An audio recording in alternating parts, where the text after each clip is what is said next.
Does brushing teeth, haircuts, and bath time turn into a meltdown in your home? Sensory overload during grooming is something that a lot of neurodivergent kids deal with, and it can leave parents frustrated too.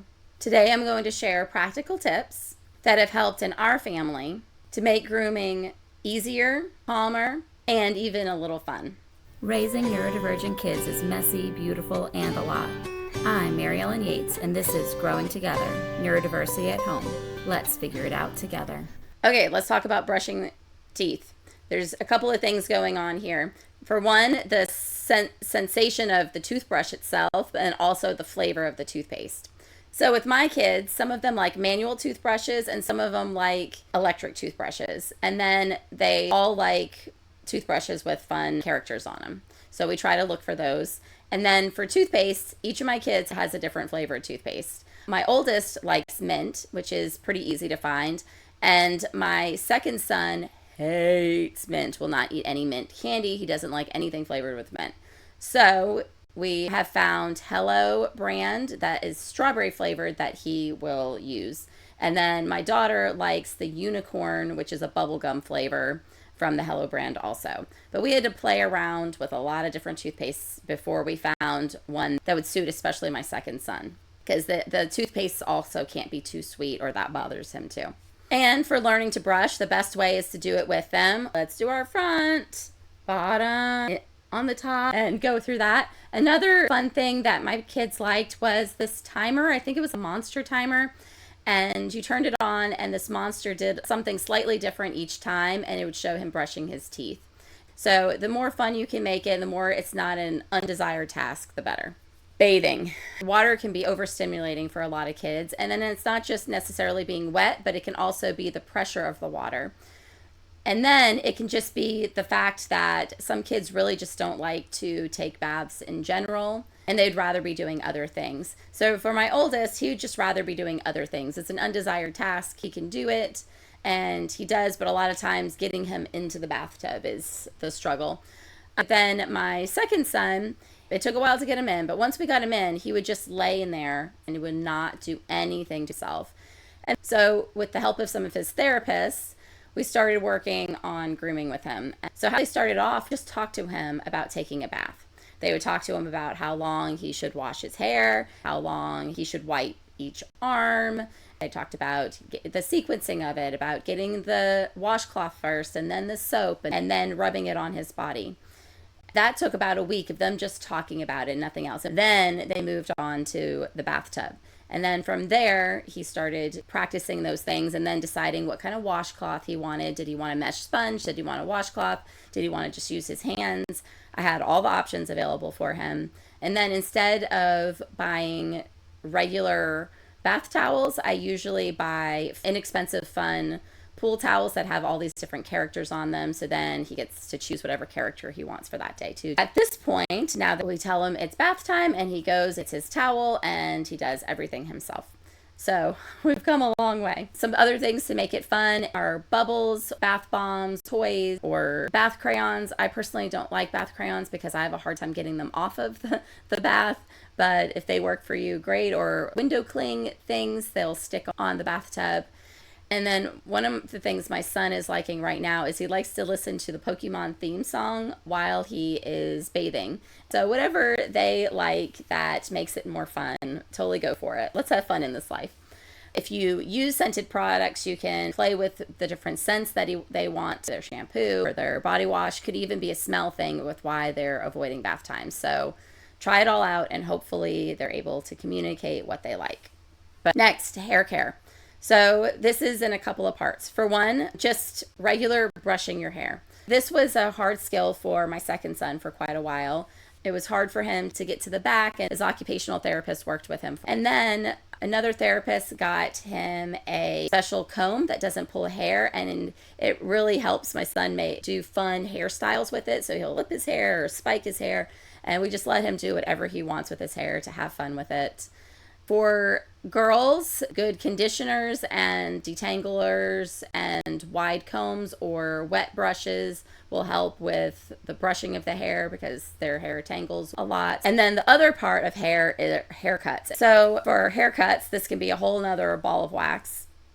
There are a lot of sensory things going on with haircuts. For one, the sounds that the tools make, and then those sounds being so close to their ears, it's pretty intense. And also the itchiness of just having the cut hair all over them. And then they're in this weird special chair and they have to stay still. And if they don't like their hair wet and they're spraying their hair, that can be a trigger too. So when my kids were little, me or my husband would sit in the chair and hold the kids for the hairdresser, and we would often show a video on our phone. And that worked recently, especially with a hairstylist that's used to doing kids. They can move pretty fast. But as my kids got older, I learned how to cut their own hair. And there's some advantages to this. For one, it's way cheaper. Another, you're in the kid's safe place and you can do it anytime that works for both you and the kid. So when you're doing a hairdresser appointment, it's whenever is available, and that might be a bad time of day for your kid. So if you can do it in your own home, you're more able to control the time of day that you're doing it. And then you can also expose them to the tools a lot more because they're in your home. You can let them hear the sound of the scissors, or even touch the scissors, or hold them themselves while you're supervising them, or turn on the buzzer and let them feel the vibration of it and just hear it.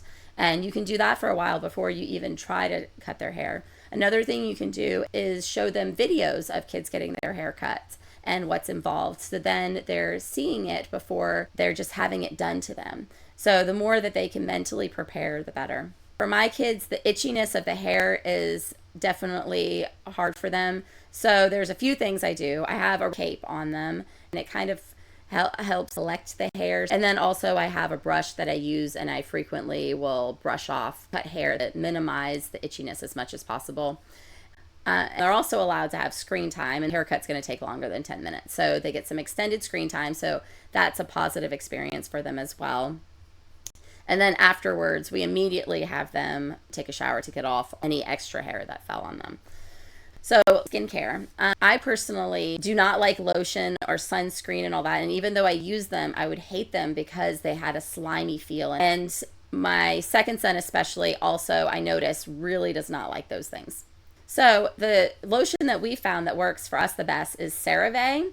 It moisturizes, but then it doesn't leave that sticky or that slimy film, so you don't feel like anything's on your skin after it's rubbed in. And then one of our friends cued us into a Korean sunscreen, and that also doesn't have that sticky, slimy feel where you feel dirty after you put on the sunscreen. And then for deodorant, my oldest son needs to use deodorant because he's in that puberty stage of life. And so we've gotten a few different kinds, and we let him experiment with them. We've gotten the sticks, jars that you apply with your finger, the roll-ons, and all of them don't have aluminum in them. And then in general, I just wanted to go over some sensory strategies that might help your kiddos that you can also apply to grooming as well.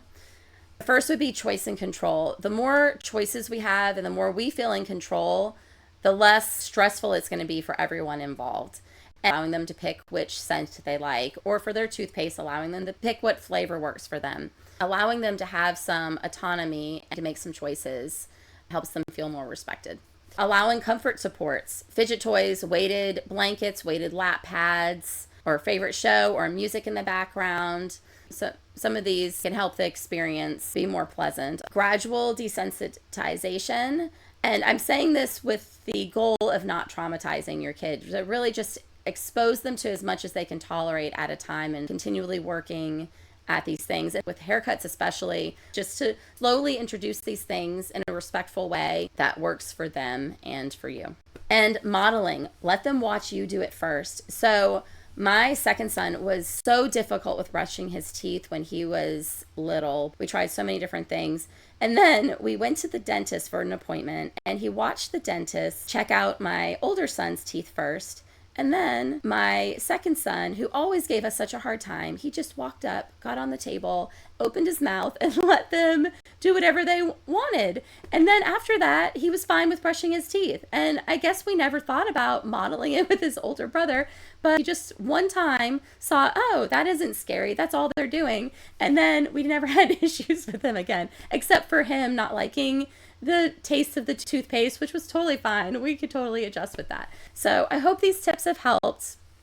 Please share what tips have worked for your kids with grooming. I would love to read them in the comments, and I'll talk to you next time. Thanks. Bye.